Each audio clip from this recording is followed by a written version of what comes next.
The closing numbers on the markets today, at one point the market fell as if down a well, over 700 points. Red everywhere, essentially, down by 4-5%. We're down over 16%. Dow at the same time has fallen about 18%. In the global financial crisis, initially happened what you'd think would happen. 43%. The oil price collapsed, inflation in Venezuela hit 40%, and the economy went into recession. But oil prices actually did come back up again. From 2010 to mid-2014, the oil price was on average around $90 per barrel. They only fell again in the second half of 2014. But here's the interesting part. Venezuela's inflation already shot up from 20 to 60% in 2013.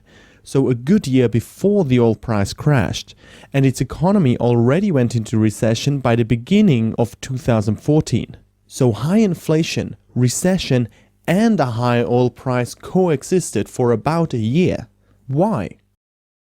The background is what we said before, that oil exports are what brings dollars into the Venezuelan economy that it can use to then import stuff.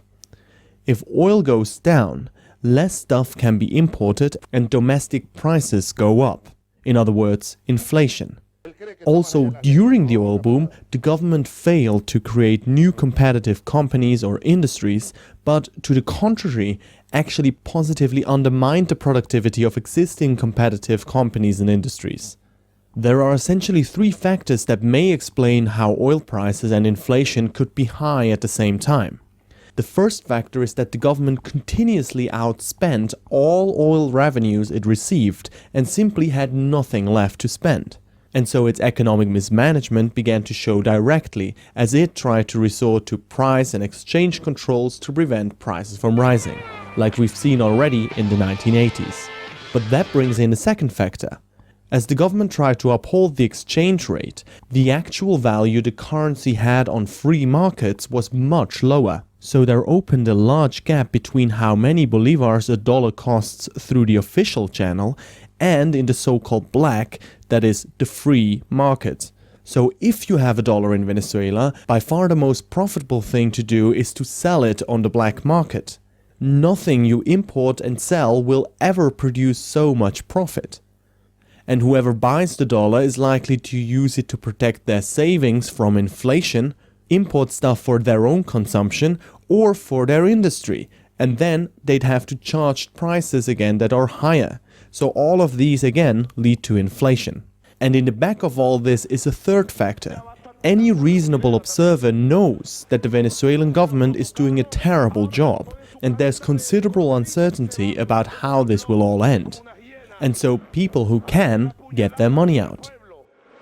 Vamos a ponernos las pilas, compañero ministro. Vamos a actuar con mano dura, directa. No creamos en la burguesía. No creamos en la burguesía. Vamos a radicalizar la revolución. Ya basta ya. So it's probably a mixture of these three factors which explains how inflation was high at the same time as oil prices were high. But it's difficult to tell to which degree they are important, because by now the government is very intransparent that it amounts essentially to a black box. El índice de percepción de la corrupción en el 2015, publicado hoy por la ONG Transparencia Internacional, ubica a Venezuela y Haití como los estados con los sectores públicos más corruptos en América. Las reacciones a esta noticia con nuestra periodista. And now on top of all that, in mid-2014 oil prices fell again. 2 years ago, a barrel of North Sea Brent crude cost $120. Since then, the price has fallen by 1/3. It's several factors that combine to make the oil price fall, most of which Venezuela can't influence. Firstly, industrialized countries' external demand is simply lower because of the popularity of fracking and shale producers, alternative energy sources, a sluggish economic recovery, and increased energy efficiency. The only part that Venezuela can influence a little bit is that in reaction OPEC chose not to cut production to defend the price. Remember, OPEC is a cartel. It only works if all members agree. And even then it's questionable nowadays. But Saudi Arabia doesn't agree.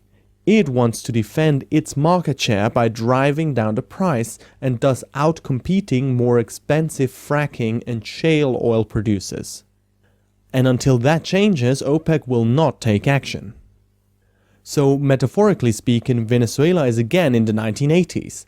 After an oil price shock with a maladjusted economy and a government that tries to evade adjusting the economy.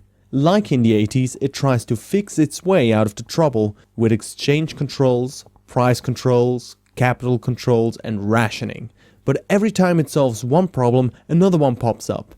Every time it has to get deeper and deeper involved, until finally it gets so entangled in the contradictions of its own economic policy that it can't move anymore.